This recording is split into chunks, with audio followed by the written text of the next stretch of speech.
ஆண்டவரும் அதி சீக்கிரம் வரப்போகிறவரும் ஆகிய இயேசு கிறிஸ்துவின் பரிசுத்தமுள்ள நாமத்தில் உங்களை வாழ்த்துகிறேன். அல்லேலூயா. இன்றைய வாக்குத்தத்தம் உங்களுக்கு எல்லாம் தெரிஞ்சிருக்கும். வாட்ஸ்அப்ல பார்த்திருப்பீங்க, கேள்விப்பட்டிருப்பீங்க. உபாகமத்தின் புஸ்தகம் 28ஆம் அதிகாரத்தின்படி 1ஆம் வசனம், இன்று நான் உனக்கு விதிக்கிற உன் தேவனாகிய கர்த்தருடைய கட்டளைகளின்படி எல்லாம் செய்ய நீ கவனமாய் இருக்கும்படிக்கு அவர் சத்தத்திற்கு உண்மையாய் செவி கொடுப்பாயானால் உன் தேவனாகிய கர்த்தர் பூமியில் உள்ள சகல ஜாதிகளிலும் உன்னை மேன்மையாய் வைப்பார். அல்லேலூயா. ஆண்டவர் நம்மை மேன்மையாய் வைக்கிறதுனா அது எப்படி பிரதர்? மேன்மைனா என்ன பிரதர்? உயர்வு. மேன்மைனா என்னங்க? உயர்வு. மேன்மைனா என்ன? சிறப்பு. மேன்மைனா என்ன? கண்ணியம். மேன்மைனா என்ன? உயர்ந்த நிலை. அல்லேலூயா. இதெல்லாம் எந்தெந்த இடத்துல எப்படி எப்படி பயன்படுத்தணுமோ அந்த வார்த்தைகளை நம்ம போட்டுக்கலாம். கர்த்தர் நல்லவர். ஆமென். உங்க எல்லாருக்குமே நல்லா தெரியும், மேன்மைக்கு முன்னானது என்னது? அருமையா சொல்லிட்டீங்க. உங்களை கர்த்தர் உயர்த்தணும்னா தாழ்மை. மேன்மைக்கு முன்னானது என்னது? உங்க எல்லாருக்கும் இன்னொரு வசனமும் நல்லா தெரியும். ஆதியாகமம் 4:7, நீ நன்மை செய்தால், கர்த்தர் பேசுற, நீ நன்மை செய்தால் உனக்கு என்ன மேன்மை இல்லையோ? நீ நன்மை செய்யாதிருந்தால் பாவம் எங்க படுத்து கிடக்கும்? அப்ப நிறைய நேரத்தில் நன்மை செய்யாமல் போனால் பாவம் எங்க படுத்து கிடக்குமா? நம்ம வீட்டு வாசப்படி. அதை மிதிச்சுக்கிட்டு தான் நம்ம உள்ள போற மாதிரி இருக்கும். அந்த பாவத்தை நாம் ஜெயிக்க வேண்டும். நன்மை செய்ய பழகுங்கள், நன்மை செய்ய பயிற்சி எடுங்கள். அல்லேலூயா. சத்தமா ஒரு அல்லேலூயா சொல்வோம். கர்த்தருடைய நாம மகிமைப்படும். இன்னைக்கு இந்த மாலை வேளையில ஒரு அருமையான வசனத்தை நாம் தியானிக்க போகிறோம். யோசுவாவின் புத்தகம் 3ஆம் அதிகாரம் 7ஆம் வசனம். யோசுவாவின் புத்தகம் 3ஆம் அதிகாரம் 7ஆம் வசனம் சொல்லுது, நல்ல கவனிங்க, நல்ல கவனிங்க. கர்த்தர் யோசுவாவை நோக்கி என்ன சொல்றாருன்னா, நான் மோசேயோட இருந்தது போல உன்னோடும் இருக்கிறேன் என்பதை இஸ்ரவேலர் எல்லாரும் அறியும்படிக்கு இன்று அவர்கள் கண்களுக்கு முன்பாக உன்னை மேன்மைப்படுத்துவேன். ஒரு ரகசியத்தை கொஞ்சம் கவனமா கேட்கிறீங்களா? கொஞ்சம் கவனமா கேளுங்க. இந்த சபையை நான் நடத்தி வருகிறேன். இன்னைக்கு நான் அர்ஜென்டா நான் ஒரு இடத்துக்கு போறேன். இன்னைக்கு சாயந்தரம் கூடுகையில் பேச முடியாது. அப்ப நான் ஒருத்தர் என்ன பண்ணிட்டு போறேன்? அப்பாயின்மெண்ட் பண்ணிட்டு போறேன். எல்லா மக்களும் அன்னைக்குன்னு பார்த்து சரியான கூட்டம் சபையில். எல்லாருடைய இருதயமும் ஒரு விசனம் அடையுது. என்ன விசனம் அடையுது? பாஸ்டர் இல்லையா? ஆனா நான் அப்பாயின்மெண்ட் பண்ணியிருக்கிறவர் என்னிலும் அருமையா பிரசங்கம் பண்றவர். அப்படி வச்சுக்கங்க. ஆனாலும் உங்க இருதயம் யாரைதான் பார்த்துட்டு இருக்குது? என்னையதான் தேடிட்டு இருக்கு. கர்த்தர் நல்லவர். அப்ப ஆண்டவருடைய சத்தம் இங்க நிக்கிற தேவ மனுஷனிடத்துல பேசுறாங்க. ஆண்டவர், நீ கவலைப்படாத, நான் மோசையோடு இருந்தது போல உன்னோடும் இருக்கிறேன். இந்த மக்களுக்கு அது தெரியாது. அத நான் நிச்சயமா இஸ்ரவேலர் எல்லாரும் அறியும்படி இன்று அவர்கள் கண்களுக்கு முன்பாக உன்னை, கொஞ்சம் நல்லா கவனிச்சுக்கிட்டே வாங்க, யாரும் யாரையும் மேன்மைப்படுத்த முடியாது. அதை நல்ல மனசுல வச்சுக்கங்க. யாரும் யாரையும் மேன்மைப்படுத்த முடியாது. அதே மாதிரி யாரும் யாருடைய மேன்மையையும் கெடுக்க முடியாது. கர்த்தர் ஒருத்தரை உயர்த்த நினைச்சிட்டா, கர்த்தர் ஒருத்தர் மேல கொண்டு வர நினைச்சிட்டா, அது யாருமே ஒண்ணும் பண்ண முடியாது. அல்லேலூயா. நான் இன்னைக்கு சொல்ற வார்த்தை ஒரு தீர்க்க தரிசனமா எடுத்துக்கங்க. இன்னைக்கு இந்த அக்டோபர் 1ஆம் தேதி உங்க ஒவ்வொருத்தருடைய வாழ்க்கையையும் கர்த்தர் அலங்கரிக்க போகிறார். நான் மதியம் ரொம்ப நேரம், நான் காலையில் ஒரு திருமண ஒரு நிச்சய வரவேற்புக்கு போயிட்டு மதியம் வர்றதுக்கு 3 மணி ஆயிடுச்சு. பயங்கர டயர்டு தான். ஆனால் வசனம் கண்ணு முன்னாடியே ஓடிட்டு இருக்கு. நான் அவர்களுக்கு முன்பாக உன்னை மேன்மைப்படுத்துவேன் கர்த்தர் பேசிக்கிட்டே இருக்கிறேன். அப்படியே ஜபத்துல உட்கார்ந்து வந்தா கர்த்தர் நல்லவர். அப்ப ஆண்டவர் சொல்றாரு, நான் மேன்மைப்படுத்த நினைக்கிற யாரும் என்ன பண்ண முடியாது, தகர்க்க முடியாது. நான் நினைத்ததை செய்வேன். மோசே மரிச்சிட்டார். மரிச்ச உடனே யோசுவாவுக்கு ஒரு பெரிய கலக்கம். எப்படா இத்தனை லட்சம் மக்களை நம்ம கொண்டு போறது?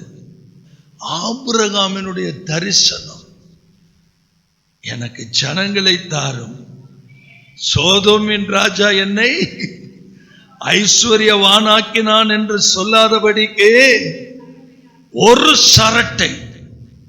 என்னைக்கு நீங்க வெறுமை அப்படின்னு வந்துட்டீங்களோ கர்த்தர் உங்களை அருமையாய் மாத்திருவார். என்னைக்கெல்லாம் நீங்க வெறுமைன்னு நினைக்கிறீங்களோ அன்னைக்கெல்லாம் ரொம்ப அருமையா உங்களை நடத்த ஆரம்பிச்சிருவார். சின்னமா ஆரம்பிச்சோம், இன்னைக்கு கர்த்தர் படிப்படியா அவர்கள் கண்களுக்கு முன்பாக நம்மை மேன்மைப்படுத்தி இருக்கிறார். அல்லேலூயா.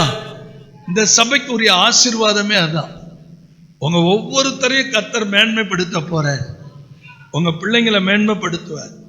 எங்க போயிடா மாப்பிள்ளை பார்க்கறது, எங்க போயிடா பொண்ணு பார்க்கறது, கலக்கமே வேணாம். டெய்லி ஒரு 500 ஸ்தோத்திரம் போடுங்க. எங்கிட்டாவது கடந்து வீட்டுக்குள்ள வரும். கையை உயர்த்தி ஒரு அல்லேலூயா சொல்லுங்க பார்க்கலாம். ஆமென். சொன்னாரே, செய்தாரா?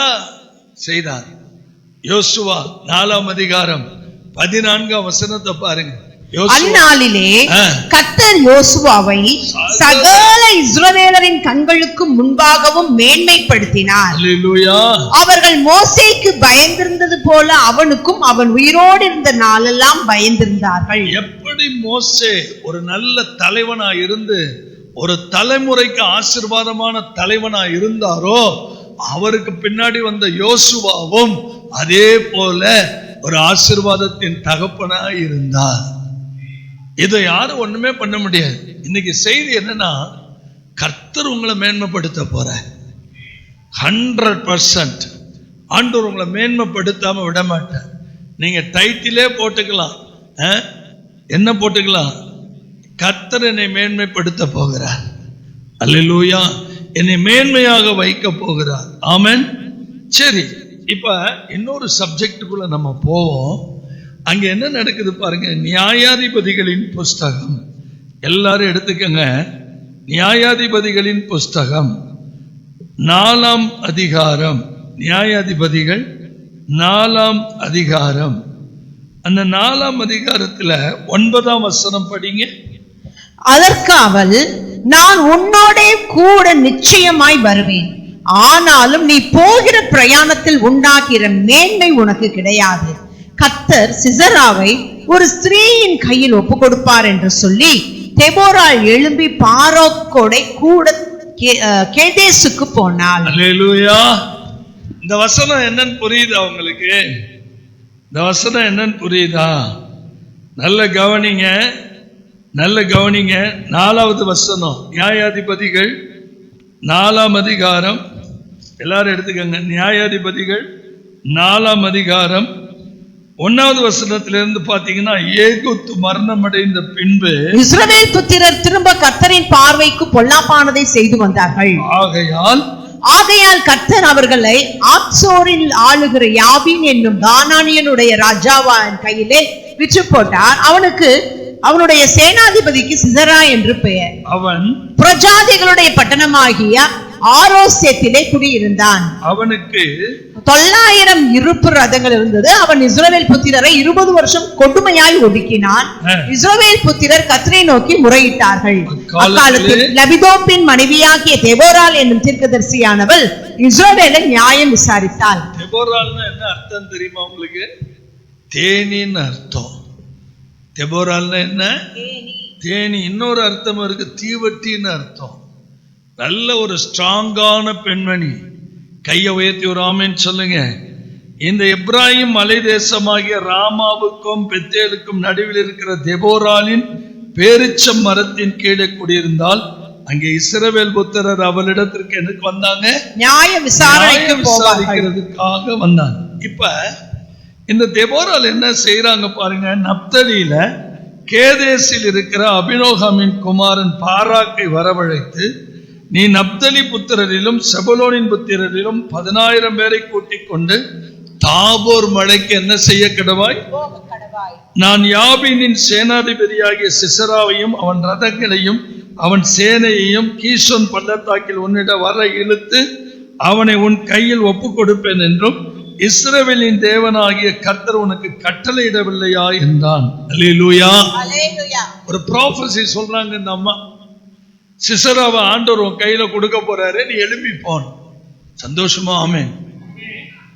உங்களை கொண்டு கர்த்தர் என்ன செய்யணும்னு நினைக்கிறாரோ அது உங்களை கொண்டுதான் செய்யணும். எல்லாத்துக்கும் நீங்க போங்க, எல்லாத்துக்கும் நீங்க போங்க, எல்லாத்துக்கும் நீங்க போங்கன்னு யாரையாவது அனுப்பக்கூடாது. அப்படிதான் இவன் என்ன பண்றான். யார்? இந்த பாராக் பாருங்க.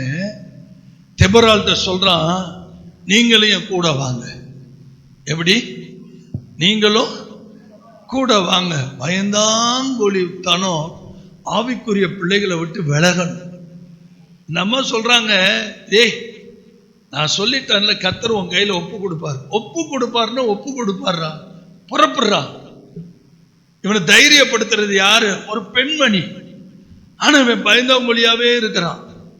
அவ சொல்ல, நான் உன் கூட வர்றதை பத்தி பிரச்சனை இல்லை, நான் கூட வந்தேன்னா கடைசி வரைக்கும் என்ன பேச்சு வெளியில வரும்னா, ஒரு பெண்ணு தாண்டா ஜெயிச்சா அவன் சோப்புலாங்கி பையன் அப்படின்னு சொல்லிடுவாங்க. உனக்கு அந்த மேன்மை என்ன செய்யாம போயிடும். இன்னைக்கு ஒரு காரியத்தை உங்களோட பேச விரும்புறேன். உங்களை கொண்டு கர்த்தர் என்ன செய்யணும்னு நினைக்கிறாரோ அது வேற ஆள் கையில விடாதீங்க. பக்கத்துல கை கொடுத்து சொல்லுங்க, என்னை கொண்டு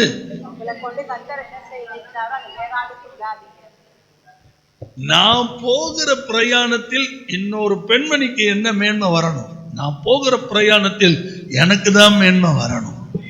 இப்படி சொல்லுங்க. என் ஆவிக்குரிய பிரயாணத்தில் எனக்கு வரக்கூடிய அத்தனை பிரச்சனைகள், பாடுகள், நெருக்கங்கள், சோதனைகள், வேதனைகள் அத்தனை எதிர்த்து நின்று மேன்மை அடைய கர்த்தர் என்னதான் வச்சிருக்கிறாரே தவிர இன்னொருத்தரை வைக்கல. அல்லேலூயா. எவ்வளவு தூரத்துல இருந்து வர்றீங்க, எத்தனை பஸ் ஏறி வர்றீங்க, திரும்பி இங்க இருந்து பஸ் ஏறி போறீங்க, அது ஆண்டவர் மேல இருக்கிற பசி தானே, அது வசனத்தின் மேல இருக்கிற வைராக்கியம் தானே. அதுக்குதான் கர்த்தர் சொல்றாரு, உன் மேன்மையை யாரும் எடுக்க கூடாது, உன் மேன்மையை யாரும் திருடக்கூடாது. அல்லேலூயா. அப்ப பாருங்க, இந்த மாதிரி சொல்லி அவ தைரியம் கொடுத்து அனுப்புறா. அப்பொழுது பாராக் செபலோன் மனுஷரையும் 10வது வசனத்துல பாத்தீங்கன்னா, கேதேசுக்கு வரவழைத்து தன்னை பின் சொல்லும் 10,000 பேரோடு கூட போனான். அவளோடு யாரும் போனா.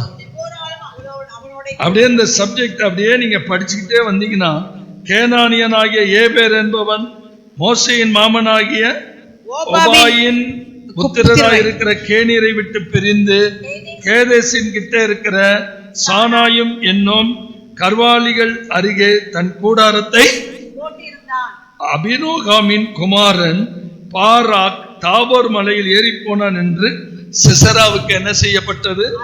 அறிவிக்கப்பட்ட போது சிசரா 900, தயவு செய்து வசனத்தை பாருங்க, சிசரா 900 ரதங்களாகிய தன்னுடைய எல்லா ரதங்களையும் தன்னோடு இருக்கும் எல்லா ஜனங்களையும் புறஜாதிகளின் பட்டணமாகிய ஆரோசேத்தில் இருந்து கீசோன் பள்ளத்தாக்கிலே வரவழைத்தான். அப்பொழுது தெபோரால் பாராக்கை பார்த்து, எல்லாரும் கவனிங்க, எழுந்து போ. தெபோரால் பாராக்கை நோக்கி, எழுந்து போ. நிமிஷம், இதான் ரிவைவல். எழும்பு, எழுந்து போ. எனக்காக பக்கத்துல பார்த்து சொல்லுங்க, எந்திரிச்சு வெளியில போயிடாதீங்க, எழுந்து போ. தயவு செய்து இங்க பாருங்களேன், லைஃப சேனல் பண்ணுங்க, உங்க வாழ்க்கையை அலங்கரிங்க. இது வரைக்கும் நீங்க கண்ணா பின்னான்னு வாழ்ந்திருக்கலாம், இஷ்டம் போல வாழ்ந்திருக்கலாம். தயவு செய்து உங்க ஜெப வாழ்க்கையை ஒழுங்குபடுத்துங்க, வேத வாசிப்பை ஒழுங்குபடுத்துங்க. இப்பயும் ஒன்றும் மோசம் போல இந்த 90 நாட்களுக்குள்ள என்னென்னமோ அற்புதங்கள் செய்ய கர்த்தர் காத்திருக்கிறார். பாருங்க, தெபோரால் பாராக்கை நோக்கி எழுந்து போ, கர்த்தர் சிசராவை உன் கையில் ஒப்பு கொடுக்கும் நாள் இதுவே. வண்டர்ஃபுல்ங்க. இந்த அக்டோபர் 1 நான் தீர்க்க தரிசனமா சொல்றேன், எல்லாத்தையும் கர்த்தர் உங்க கையில ஒப்பு கொடுக்க. எனக்காக கொஞ்சமாவது சிரிச்ச முகத்தோட பக்கத்துல பார்த்து எல்லாத்தையும் கர்த்தர் எனக்கு ஒப்பு கொடுக்க. என்ன பிரதர் ஒப்பு கொடுக்க போறாரு? உங்க பிள்ளைக்கு நல்ல வரன் ஒப்பு கொடுக்க போறாரு, ஒரு நல்ல வேலையை ஒப்பு கொடுக்க போறாரு, உங்க குடும்பத்துக்கு தேவையானதை ஒப்பு கொடுக்க போறாரு. நான் என்ன மிஞ்சி மிஞ்சி போனா என்ன கேட்க போறீங்க? எனக்கு ஒரு கார் கொடுங்க ஆண்டவரே, சாப்பாடு கொடுங்க ஆண்டவரே, வீடு கொடுங்க ஆண்டவரே. சரி, எல்லாமே கொடுத்துட்டாரு, அப்புறம் என்ன பண்ண போறீங்க? எல்லாமே கொடுத்துட்டாருங்க. அப்பதாங்க சீம்பிங்க, இதுக்கு போய் நாயா பேயாவா அலைஞ்ச நான் கருமு. எனக்கு அவர் தான் வேணும். எனக்கு யார் தான் வேணும்? உங்களுக்கு கிடைக்காதது மேல பெரிய தாகம் இருக்கும், கிடைச்ச உடனே சீன்னு இருக்கும். அந்நிய பாஷை பேசணும்னு ஆசைப்படுவீங்க, ஆண்டவர் கொடுத்த உடனே பேசவே மாட்டீங்க. ஆண்டவரே நான் ஒரு 10 பேயவாவது துரத்தணும், 2 பேய வரட்டிட்டு 3வது பேய்க்கு டவுன் ஆகிடும். நானும் கிட்டத்தட்ட 37 வருஷமா பேய வரட்டிக்கிட்டு தான் இருக்கு. அல்லேலூயா. அப்ப இந்த தெபோரால் பாராக்கை நோக்கி எழுந்து போ. இன்னைக்கு ஒரு ப்ராஃபசி, சும்மா தூங்க முஞ்சியா இருக்காது.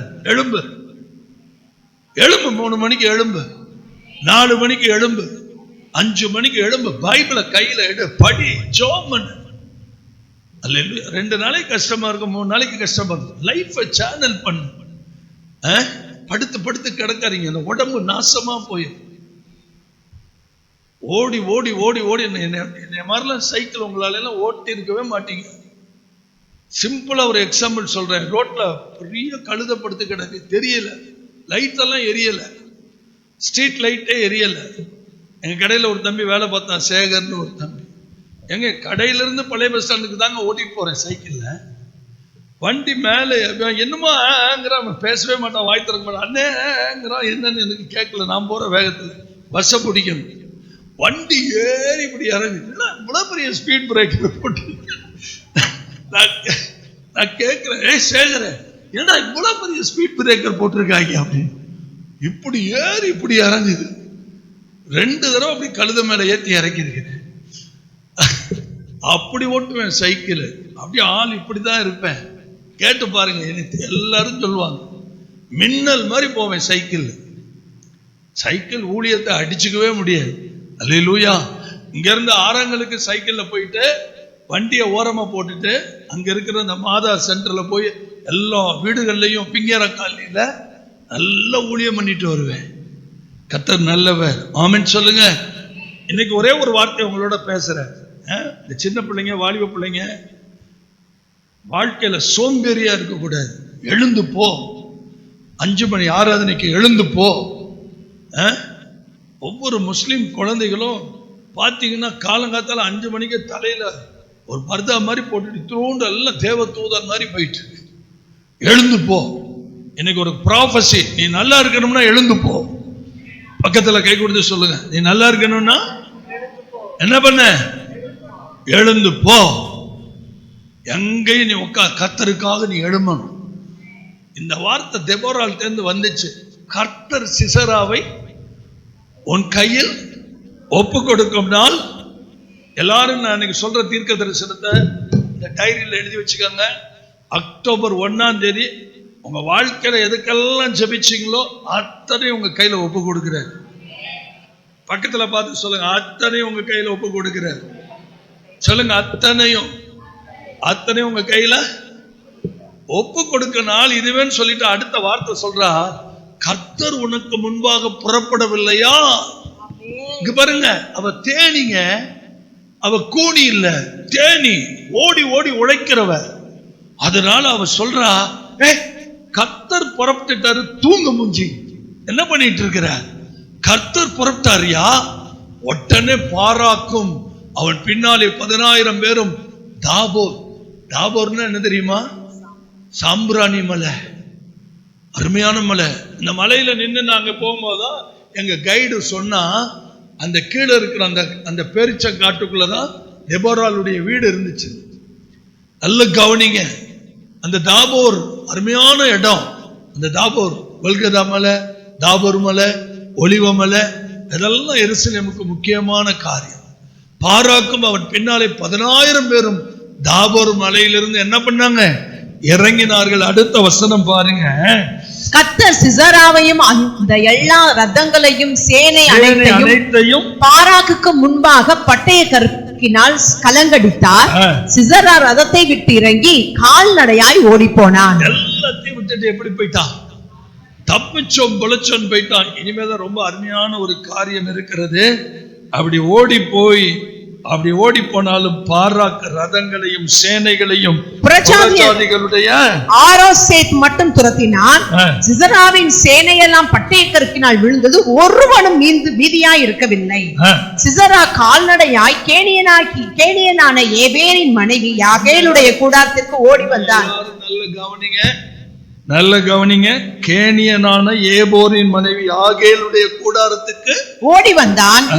அப்பொழுது யாபீன் என்னும் ஆத்சோரின் ராஜாவுக்கும் கேனியனான ஏபேரின் வீட்டுக்கும் சமாதானம் உண்டாயிருந்தது. யாகேல் வெளியே சிசராவுக்கு எதிர்கொண்டு போய், உள்ளே வாரும் என் ஆண்டவனே, என் நன்மை உள்ளே வாரும், பயப்படாதேயும் என்று அவனோடே சொன்னாள். அப்படியே அவள் அண்டை கூடாரத்தில் உள்ளே வந்தபோது அவனை ஒரு சமுக்காலத்தினாலே மூடினாள். ரொம்ப வேதனையோட கேட்கிறான்.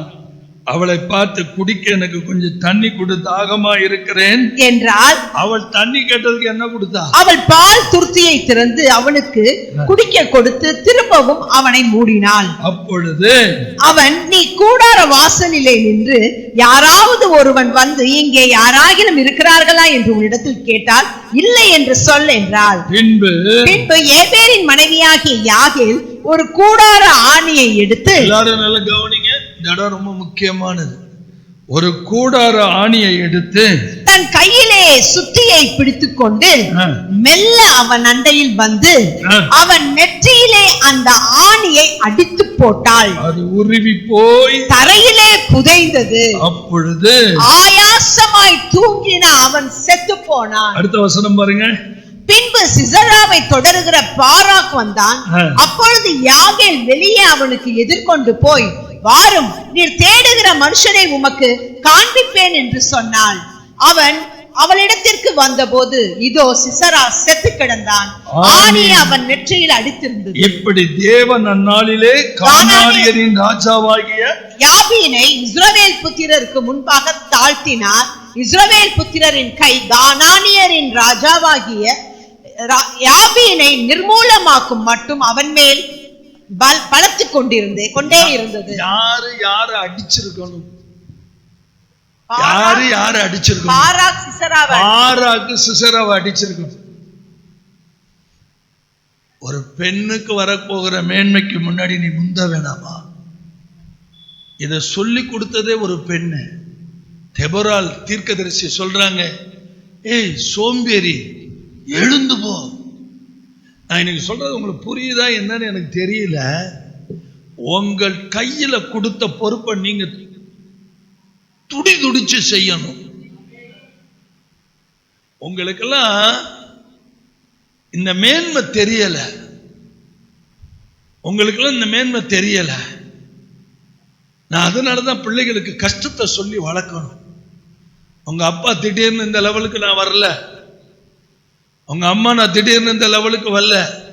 செத்து பொழைச்சிருக்கிறேன். நான் அடையாத அவமானம் இல்லை, நான் கடந்து வராத பாதை இல்லை. இப்ப இவ்வளவு பெரிய மேன்மைக்கு சொந்தக்காரனா மாறும்போது தெபோராள் சொல்றா, எழுந்து போ. கிட்டத்தட்ட நான் ஒரு 10-15 பாயிண்ட் பேசணும். இதை விட்டு என்னால போக முடியல. எழுந்து போ, எழுந்து போ. தயவு செய்து இன்னைக்கு இந்த சத்தம் உங்க காதுல விழுந்துகிட்டே இருக்கட்டும். இந்த சபை இன்னைக்கு வரைக்கும் நிலைச்சிருக்கிறதுக்கு காரணம் ஒரு சிலர் எழும்புறதுனாலதான் இந்த சபை இன்ன வரைக்கும் ஓடிட்டு இருக்கு. ரொம்ப சொகுசு வாழ்க்கை வாழ்ந்துட்டோம், ரொம்ப தூங்கிட்டோம். அதுவும் வாலிப பிள்ளைங்களை நினைச்சா எனக்கு ரொம்ப வேதனை. இன்னைக்கு நம்ம நிறைய சாக்ரிஃபைஸ் பண்ணணுங்க. நிறைய தியாகம் பண்ணணும், நிறைய அர்ப்பணிக்கணும், நிறைய ஒப்பு கொடுக்கணும், நிறைய கர்த்தருக்காக நம்ம செயல்படணும். பாராக், நீ அடிச்சிருக்கணும்டா சிசராவை. நீ அடிக்கிறதுக்கு பொதுவாக யார் அடிச்சா? யாகேல் போய் அடிச்சிட்டா. இப்ப நான் ஒன்னு சொல்றேன், கோவிச்சுக்காதீங்க.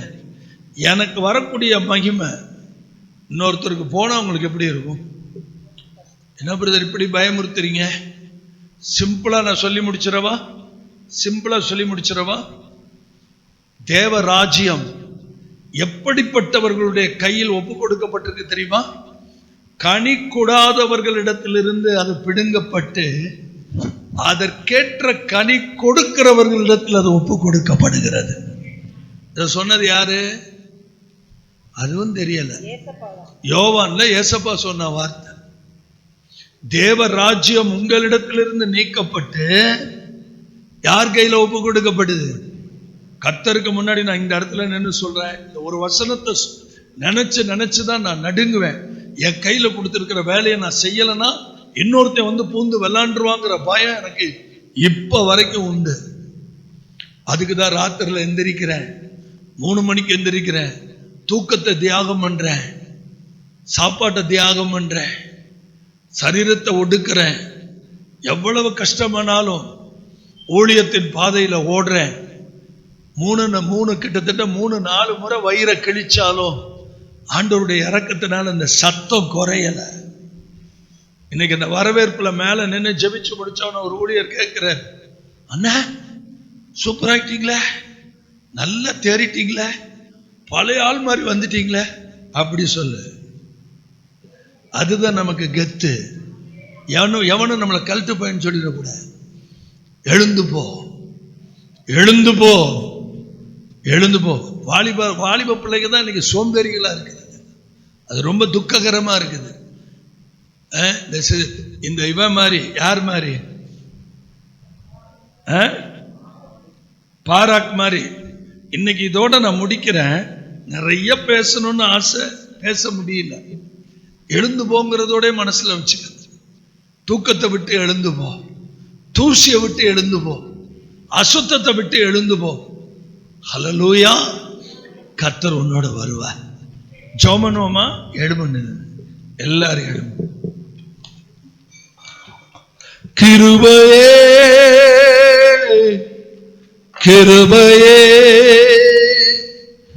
மாறாதே நல்ல கிருபையே. எல்லாரும் கிருபையே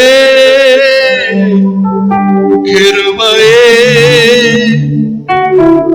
மாறாதே நல்ல கிருபையே.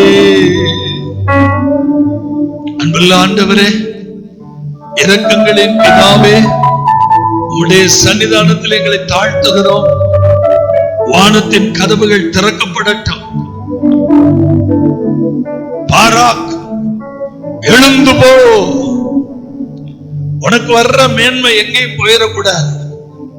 பாராக், எழுந்து போ. கர்த்தர் உனக்கு முன்பாக புறப்படவில்லையா? கர்த்தர் உனக்கு முன்பாக புறப்படவில்லையா? எழுந்து போ. சிசராவை அடி.